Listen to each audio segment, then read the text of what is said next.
If you went to elementary school in an English-speaking school, you'll probably remember a conversation that goes something like this between you and your teacher.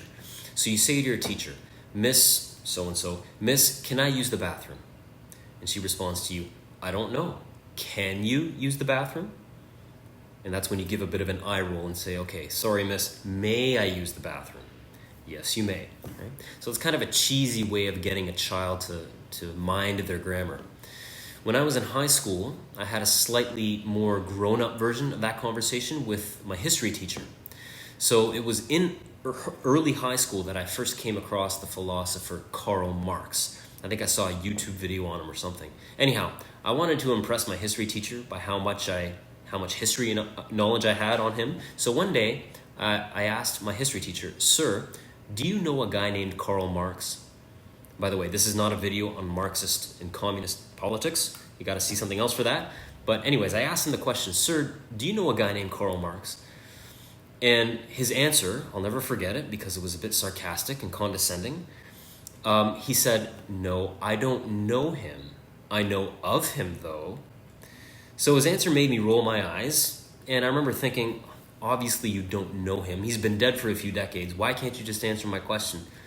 But as annoying as his answer was, it really stuck with me. And it became the first time that I really understood the difference between knowing about someone and knowing someone.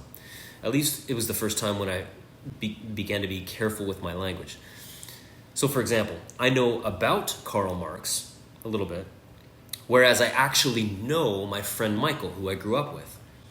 So I know about LeBron James, whereas I actually know my buddy Brandon, who played on my house league basketball team. So you could probably say the same thing too. You probably know about Abraham Lincoln, but you couldn't say you really know Abraham Lincoln unless you're really, really old. What about Jesus? What about Jesus? Is Jesus in your know him category or know about him category? I would say that most people would have Jesus in their know about category, even devout Christians. But if you ask Jesus, he would want to be in everybody's know him category, like know him on a personal basis. In today's gospel, Jesus is highlighting these two types of people and these two types of categories.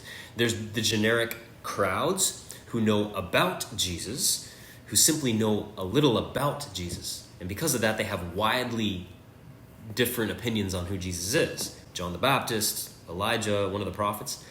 And then there's Jesus' disciples, his inner circle, who actually know him. And because of that familiarity, they have a more accurate idea of who Jesus is. So the simple invitation for all of us today is to strive to keep Jesus in our know him category. Not just our know about him, but our know him category.